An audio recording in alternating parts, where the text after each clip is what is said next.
Welcome to Globender academy. Globender একাডেমিতে আপনাদের সবাইকে স্বাগতম। আমাদের এই চ্যানেলটিতে যারা নতুন আছেন অবশ্যই আমাদের চ্যানেলটিকে সাবস্ক্রাইব করে পাশে বেল আইকনটি ক্লিক করে অল নোটিফিকেশন অন করে দেবেন। সো আজকে আমরা দেখাবো একাডেমিক ব্যাংক অফ ক্রেডিট মানে এবিসি আইডি কীভাবে বানাতে হয়। আপনারা যারা বিএ বিএসসি বিকম বা এমএ এমএসসি এমকম বা যে কোনো ইনস্টিটিউট থেকে আপনারা বা ইউনিভার্সিটি থেকে আপনারা যে কোনো ডিপ্লোমা কোর্স বা আপনারা সার্টিফিকেট কোর্স বা আপনারা ডিগ্রি কোর্স করছেন, আপনাদের কিন্তু একাডেমিক ব্যাংক অফ ক্রেডিট মানে এবিসি আইডি কিন্তু এখন বাধ্যতামূলকভাবে দিতে হবে। 2020 সালে যে নিউ এডুকেশন পলিসি এসেছিল সেখানে কিন্তু এই বিষয়ে বিস্তারিত বলা হয়েছিল যে ধরুন আপনি কোনো বছরে আপনি একটা কোর্স করছেন, একটা ডিগ্রি কোর্স করছেন যেটা 3 বছরের, মানে আপনি বিএ করছেন, তো ব্যাচেলর অফ আর্টস আপনি 3 বছরের একটি কোর্স।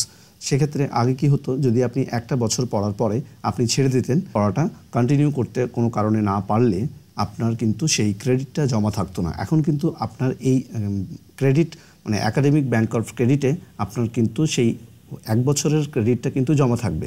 মানে পরবর্তীতে আপনি অন্য কোনো ইউনিভার্সিটি থেকে বা কলেজ থেকে কিন্তু আপনি গ্র্যাজুয়েশন কমপ্লিট করতে গেলে আপনার কিন্তু সেকেন্ড ইয়ারে ভর্তি হলেই আপনার কিন্তু 2 বছর পড়লেই কিন্তু আপনার গ্র্যাজুয়েশন কমপ্লিট হয়ে যাবে। তো সেই সুবিধাটার জন্য এই একাডেমিক ব্যাংক অফ ক্রেডিটে আপনাদের আইডি করতে বলা হয়েছে। মানে আপনারা যদি ড্রপ আউট করেন তো সেক্ষেত্রে কিন্তু আপনার খুবই কার্যকরী হবে এই একাডেমিক ব্যাংক অফ ক্রেডিটটি।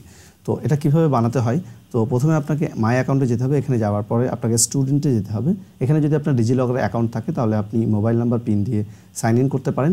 আর যদি আপনি প্রথমবার মানে ডিজিলকারে অ্যাকাউন্ট যদি আপনার না থাকে তাহলে সেক্ষেত্রে আপনি মেরি পেয়েছেন এই সাইন আপে, এখানে সাইন আপ অপশনটিতে ক্লিক করে আপনার মোবাইল নাম্বারটি মানে যে নাম্বারটি আপনার আধারের সাথে লিঙ্ক আছে সেই মোবাইল নাম্বারটা দিয়ে আপনি লগ ইন করতে পারবেন। এখানে আপনাকে সাইন আপ করতে হবে ডিজিলকারে। সো আপনার মোবাইল নাম্বারটি মানে যেটি আপনার আধারের সাথে লিঙ্ক আছে সেই মোবাইল নাম্বারটি এখানে আপনি দেবেন। তারপরে আপনি জেনারেট ওটিপিতে ক্লিক করবেন। এক্ষেত্রে আপনার একটা ওটিপি সেন্ড হবে, আপনার যে মোবাইল নাম্বারটি দেবেন সেই মোবাইলে একটি আপনার ওটিপি আসবে এবং সেটিকে ভেরিফাই ওটিপিতে ক্লিক করতে হবে। এরপরে আপনাকে নাম দিতে হবে, এরপরে আপনার ডেট অফ বার্থ, তারপরে আপনার জেন্ডার দিতে হবে, এরপরে আপনার ইউজার নেম, এখানে আপনার ইউজার নেম একটি বানাতে হবে, এখানে আপনার একটি পিন বানাতে হবে এবং তারপর আই কনসেন্ট এই চেকবক্সে ক্লিক করার পর ভেরিফাই আপনাকে ক্লিক করতে হবে। সো এরপরে আপনাকে আপনার I am a student university skill আর কলেজ আর আদার্স বা ইউনিভার্সিটি যেটা আপনার হবে সেটাকে আপনাকে সিলেক্ট করে ড্রপ ডাউন মেনু থেকে আপনাকে সেই ইনস্টিটিউটটিকে সিলেক্ট করে নিতে হবে।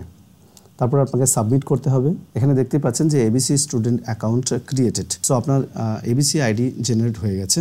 আপনার এই এবিসি আইডিটিকে যত্ন সহকারে আপনি রেখে দেবেন। পরবর্তীতে ইউনিভার্সিটি বা কলেজ আপনার যখন এই এবিসি আইডিটি চাইবে তখন কিন্তু আপনি দিতে পারবেন। সো এটাই আপনি যত্ন সহকারে একটা প্রিন্ট আউট করে রেখে দিতে পারেন। সো আমরা গো টু ড্যাশবোর্ডে গেলাম। এখানে দেখতে পাচ্ছেন যে এখানে দেখতেই পাচ্ছেন যে academic bank of credit ABC ID এখানে কিন্তু জেনারেট হয়ে গেছে।